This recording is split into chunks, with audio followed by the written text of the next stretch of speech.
नमस्कार। आज हम राजस्थान हिस्ट्री पढ़ेंगे। शुरू करते हैं। इस मैराथन वीडियो में राजस्थान की हिस्ट्री कंप्लीट करवाऊंगा। नोट्स है। चलो, तो राजस्थान की हिस्ट्री में सबसे पहले मैं मेवाड़ के इतिहास से शुरू करेंगे आज। तो मेवाड़ का इतिहास, तो मेवाड़ का जो प्राचीन नाम है वो Medpat and Pragvat and CV जनपद। सीवियों का जो क्षेत्र है वो चित्तौड़ के आसपास का है। यही तो है, सीवियों का जो क्षेत्र है वो चित्तौड़ के आसपास है। चित्तौड़ के आसपास सीवियों के सिक्के मिले हैं। मेवाड़ की बात करें तो राजस्थान के दक्षिण में मेवाड़, जहाँ गुहिल वंश का राज। गुहिलों ने लगभग विश्व की सबसे प्राचीन वंशों में से एक गुहिल वंश आज से लगभग 1500 वर्ष पहले गुहिल वंश की स्थापना गुहिल ने 566 ईस्वी में की थी। गुहिल वंश की 24 शाखाएं थी। इसमें मेवाड़ के गुहिल सबसे प्रमुख थे। गुहिलों में सबसे प्रमुख है वो मेवाड़ के गुहिल तो है। गुहिल शासक सूर्यवंशी हिंदू थे। यह गुहिल वंश के बारे में सामान्य जानकारी है। अब गुहिल वंश का जो पहला और प्रथम शासक है उसका नाम है बप्पा रावल, जिसे हम काल भोज, अरबों को हराने वाला बप्पा रावल का वास्तविक नाम काल भोज। यह हरित ऋषि का शिष्य है। बप्पा रावल का वास्तविक नाम कालभोज, ये हरित ऋषि का शिष्य है और 734 ईस्वी में मान मौर्य को हराकर चित्तौड़ पर अधिकार कर लेते हैं बप्पा रावल। राजधानी नागदा। बप्पा ने मेवाड़ की राजधानी नागदा बनाई। नागदा में एक लिंग का मंदिर बनवाया। मेवाड़ के शासक स्वयं को एक लिंग दीवान मानते हैं।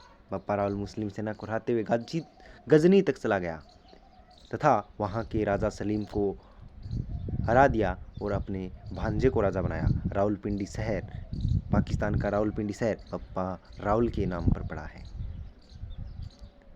तो तुर्कों को गजनी तक सीमित करने वाला बप्पा रावल मेवाड़ का प्रथम शासक 734 ईस्वी में मौर्यों, यहाँ पहले मौर्यों का राज था हमारे, तो मान मौर्य को हराकर चित्तौड़ पर अधिकार करता है।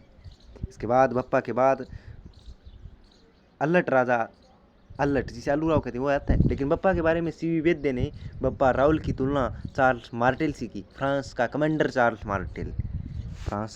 है चार्ल्स मार्टेल।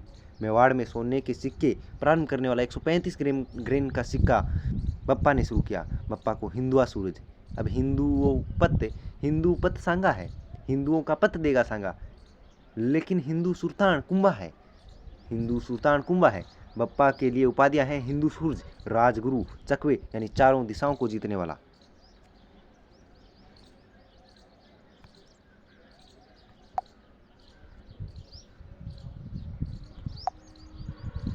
अल्लट, ये बप्पा के बाद एक महत्वपूर्ण शासक आता है। वैसे तो शासक बहुत, लेकिन अल्लट महत्वपूर्ण है। अल्लट को जिसे हम अन्य नाम आलूराव, अल्लट के बारे में ये जो वराह मंदिर है, ये बहुत बार प्रश्न पूछा हुआ है। इस वराह मंदिर यानी विष्णु जी का मंदिर, अल्लट ने मेवाड़ की राजधानी आहड़, बप्पा ने नागदा बनाई। अल्लट ने आहड़ को दूसरी राजधानी बनाया। आहड़ में वराह मंदिर का निर्माण करवाया। एक ये जो अल्लट है ये वराह मंदिर का निर्माण आहड़ में करा रहा है। एक चौहान शासक है अर्णोराज, अजयराज नहीं है, अर्णोराज, उसने पुष्कर में वराह मंदिर बनवाया। यह भी काम का है। पर ये जो अल्लट है ये मेवाड़ में नौकरशाही की स्थापना करता है। अल्लट ने हुण राजकुमारी हरिया देवी से विवाह किया। इसके बाद अल्लट के बाद जो महत्वपूर्ण शासक है, 2 शासक पढ़े हैं। गुहिलों के 2 शासकों में सबसे पहले हम पढ़ते हैं ये जो गुहिलों का ये जो मेवाड़ है, इसका प्राचीन नाम था वो सीवी जनपद, मेदपाट, प्रागवाट ऐसी। और ये जो मेवाड़ के गुहिल वंशों का जो प्रथम राजा है वो गुहिल है, बप्पा रावल है। इसके बाद अल्हट आता है। बप्पा रावल के बारे में हमने देख ली है। मान मोरी खुराकर यहाँ मेवाड़ में हरित ऋषि की आशीर्वाद से स्थापना करता है, नागदा को राजधानी बनाता है। लेकिन अल्हट तो अल्हट राजधानी बदल रहता है। अल्हट आहड़ को राजधानी बनाता है। अल्हट एक वराह मंदिर बनाता है। ये ज़्यादा काम की चीज़ है। अल्हट के बाद सबसे महत्वपूर्ण राजा जेतर सिंह 1213 से 50। जेतर सिंह भूताला का मैदान हम जानते हैं। जेतर सिंह ने इल्तुतमिश के साथ 1237 हाँ, जेतर सिंह ने 1237 में इल्तुतमिश के साथ भूताला के युद्ध में इल्तुतमिश को भगा दिया। जेतर सिंह जीत गया। इल्तुतमिश की भक्ति सेना नागदा को लूट लेती है। ये नागदा बप्पा ने ही तो राजधानी बनाई थी। जेतर सिंह ने चित्तौड़ को नई राजधानी, अब यहाँ इन मेवाड़ वालों की राजधानी चित्तौड़ आ गई। राजधानी चित्तौड़ है इन मेवाड़ियों की। इन मेवाड़ की राजधानी चित्तौड़ है। जय सिंह सूरी की पुस्तक हमीर मर्दन भूताला युद्ध की जानकारी देती है। जेतर सिंह का शासनकाल मध्यकालीन मेवाड़ का स्वर्ण काल है। जेतर सिंह के बाद एक महत्वपूर्ण शासक जिसे हम रतन सिंह पढ़ते हैं। रतन सिंह अलाउद्दीन के समय रतन सिंह चित्तौड़ का प्रथम शाखा अलाउद्दीन के समय रतन सिंह के नेतृत्व में किया गया। इसका बेटा ये जो रतन सिंह है ये 1302 और 1303 रतन सिंह इनके जो अलाउद्दीन ने शाखा यहाँ पे करवाया है वो 1203 का शाखा है। रतन सिंह का भाई कुंभकर्ण नेपाल चला गया और गुइलों की राणा शाखा का स्थापित करता है गोपाल। ये रतन सिंह के बारे में इसने ज़्यादा जानकारी नहीं बताई है। और रतन सिंह वाला जो शाखा है वो 1303 का शाखा बहुत महत्वपूर्ण है। इससे पहले 1301 में अलाउद्दीन रणथंभौर के हमीर के यहाँ शाखा करवा के आता है। हमीर से रणथंभौर के हमीर से शाखा होता है। इसके बाद 1303 में अलाउद्दीन खिलजी का चित्तौड़ आक्रमण होता है। रतन सिंह के टाइम में ये कारण है, कुछ खास नहीं है हमारे लिए तो नहीं है। लेकिन पद्मिनी के बारे में कुछ बात है कि ये पद्मिनी सिंहल द्वीप के गंधर्व सेन की इनकी सिंहल द्वीप की राजकुमारी और पिता का नाम गंधर्व सेन, माता का नाम चंपावती। राघव चेतन नामक ब्राह्मण ने अलाउद्दीन खिलजी को पद्मिनी के बारे में बताया।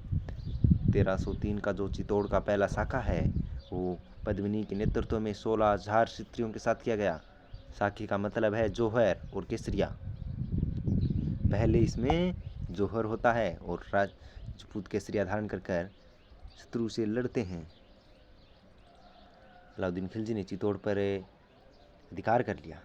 चित्तौड़ का नाम खिजराबाद कर लिया। ये कई बार पूछा जाता है। चित्तौड़ का नाम खिजराबाद कर दिया गया। चित्तौड़ का नाम खिजराबाद कर दिया गया और चित्तौड़ अपने बेटे खिर्ज खां को दे दिया गया। खिर्ज खां ने गंभीर नदी पर पुल बनाया। ये बात याद रखने वाली है। गंभीर नदी पर खिर्ज खां ने पुल बनाया। खिर्ज खां ने यहाँ पर मकबरे का निर्माण करवाया। इस मकबरे में फारसी लेख में यानी ईश्वर की छाया और संसार का रक्षक बताया गया। थोड़े दिनों बाद चित्तौड़ ये मालदेव सोनग्रा है। ये कानर देव का भाई है। मालदेव सोनग्रा जिसे हम मुंछाला मालदेव कहते हैं, ये कानर देव का भाई है, इसे दिया गया।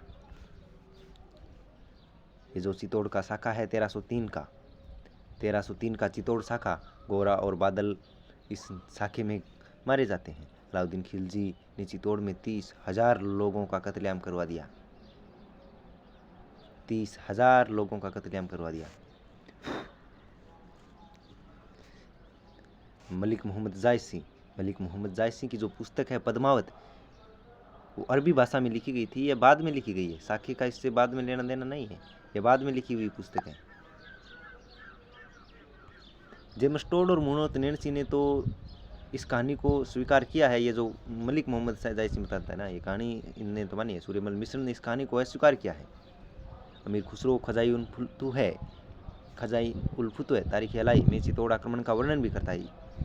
रावल उपाधि का प्रयोग करने वाला अंतिम राजा रावल रतन सिंह। इसके बाद इनकी जो रावल शाखा है ये समाप्त हो जाती है। गोरा बादल का बलिदान हमें सिखाता है कि देश की पर आपत्ति आए तो प्रत्येक व्यक्ति को अपना सर्वस्व न्यौछावर कर देना चाहिए। इसके बाद इनकी नई शाखा शुरू होती है जो सिसोदिया शाखा। इसी में सिसोदिया शाखा में पढ़ते हैं ना प्रताप, महाराणा प्रताप। हाँ, इसके बाद जो राणा शाखा समाप्त होती है रावल शाखा की समाप्ति पर राणा शाखा समाप्त होती है। हमीर मेवाड़ का उद्धारक राणा हमीर 1326 से 1364 मालदेव सोनग्रा के बेटे बनवीर सोनग्रा को हराकर मेवाड़ का शासक बनता है। हमीर सिसोदा गांव का था, इसलिए गुहिल वंश की सिसोदा शाखा का राज्य शासन प्रारंभ हुआ। सिसोदा गांव की स्थापना राहप ने की। हमीर ने राणा की उपाधि का प्रयोग किया। मेवाड़ का उद्धारक कुंभलगढ़ परिस्थिति में हमीर को विषम घाटी पंचानन यानी विषम परिस्थितियों में नए हारने वाला। रसिक प्रिया में हमीर को वीर राजा कहा है। हमीर ने चित्तौड़ में बरवड़ी माता का मंदिर बनवाया। बरवड़ी माता मेवाड़ के गुहिल वंश की इष्ट देवी है। बाण माता मेवाड़ के गुहिलों की कुल देवी है। हमीर के बाद महत्वपूर्ण राजा आता है लाखा। लाखा जिसे लक्ष्य सिंह, इसके टाइम में जो चांदी की खान निकली ना वो यही इसके टाइम में निकली, और वो पिछोला जेल बनी थी ना वो इसी के टाइम में बनी थी। ये जो लाखा है 1382 से 1421 चावर उदयपुर में चांदी की खान राणा लाखा के टाइम में निकली। एक बंजारे यानी घुमक्कड़ बंजारे ने पिछोला झील का निर्माण करवाया। पिछोला झील के पास नटनी का चबूतरा, कुंभाहाड़ा नकली, ये लाखा के टाइम में कुंभाहाड़ा नकली मुंदी की रक्षा करते हुए मारा जाता है। और ये जो लाखा का पुत्र चुंडा, लाखा का पुत्र चुंडा जिसे हम मेवाड़ का भीष्म कहते हैं। ये जो संबंध है इनका मारवाड़ में, हाँ ये जो संबंध है भीष्म क्यों कहते हैं, कैसे है, ये जो संबंध है मेवाड़ में राज कर रहे हैं लाखा, बात 1350 के नज़दीक है, 1350 के नज़दीक है। मारवाड़ में कर रहे हैं चुंडा। मेवाड़ वाले राणा चुंडा के पुत्र का नाम है चुंडा सिसोदिया, कहेंगे हम चुंडा सिसोदिया। लेकिन मारवाड़ में ये चुंडा राज कर रहे हैं। चुंडा के बाद तो जो आते हैं ये बात अलग है, लेकिन चुंडा ये मारवाड़ का चुंडा राठौड़ है ना, इन चुंडा राठौड़ के एक पुत्र रणमल और हंसाबाई। इस हंसाबाई का विवाह है इस चुंडा के लिए प्रस्ताव भेजा गया था, लेकिन कुछ से डिस्क्रिपेंसी के कारण ये प्रस्ताव किस और मुड़ जाता है राणा लाखा की ओर। और ये प्रस्ताव राणा लाखा अपनी वृद्ध आयु में हंसाबाई के साथ विवाह संपन्न होता है। हंसाबाई ने रणमल ने शर्त रखी कि हंसाबाई का पुत्र मेवाड़ का राजा बनेगा। इसके लिए चुंडा ने यह प्रतिज्ञा ली कि हंसाबाई का पुत्र ही मेवाड़ का राजा बनेगा। चुंडा बनना चाहिए था, मेवाड़ का चुंडा सिसोदिया राजा बनना चाहिए था, लेकिन चुंडा ने अपने पिता के लिए प्रतिज्ञा ले ली। अब चुंडा अब मेवाड़ का शासक नहीं बनेगा। मारवाड़ के राजा चुंडा की बेटी हंसाबाई की शादी मेवाड़ के राणा लाखा के समय हुई। इस समय लाखा के बेटे चुंडा की प्रतिज्ञा ली कि वह मेवाड़ का अगला राजा नहीं बनेगा। हंसाबाई के बेटे को मेवाड़ का अगला राजा बनाया गया। चुंडा को मेवाड़ का भीष्म कहते हैं। चुंडा को इस बलिदान के कारण कई विशेष अधिकार दिए गए थे, उसके बारे में अलग बात है। चुंडा के वंशजों को बहुत विशेष अधिकार दिए, क्योंकि यही सीनियर था। चुंडा ही राजा बनने वाला था, लेकिन परिस्थितियों ने पलटी मार दी। मेवाड़ के 16 प्रथम श्रेणी ठिकानों में 4 चुंडा को दिए गए। सलुम्बर का सामंत मेवाड़ का सेनापति, हरावल में चुंडा के वंशज लड़ेंगे। मेवाड़ के शासन में सलुम्बर का बहुत महत्व है। चुंडा के बाद मोकल हंसाबाई का पुत्र चुंडा का संरक्षक बनाया गया। ये चुंडा का संरक्षण और हंसाबाई के विश्वास के कारण चुंडा मालवा चले गए। होशंगा मालवा के शासक है ना। हंसाबाई का भाई रणमल मोकल का संरक्षक बना। मोकल ने एकलिंग मंदिर की 4 दीवारी का निर्माण करवाया। तो मोकल के लिए महत्वपूर्ण प्रश्न है समदेश्वर मंदिर। चित्तौड़ का पुनर्निर्माण मोकल करवाता है। इसे समदेश्वर मंदिर है, ये त्रिभुवन नारायण मंदिर की बात करते हैं तो ये मुंज का वंशज भोज परमारों ने यहाँ पे चित्तौड़ में ये मंदिर बनवाया था। इसका पुनर्निर्माण मोकल करवाता है। 1433 में झीलवाड़ा यानी झीलवाड़ा राजसमंद में नामक स्थान पर चाचा मेरा और मैपा पवार ने मोकल की हत्या कर दी। मोकल का पुत्र है महत्वपूर्ण और महत्वाकांक्षी कुंभा। मोकल का पुत्र कुंभा 1433 से 1468, ये बहुत महत्वपूर्ण और सबसे हिंदू सुल्तान, सबसे ताकतवर कहें एक टाइम का, अपने टाइम का कुंभा है। ये अगले वीडियो में पढ़ेंगे। धन्यवाद।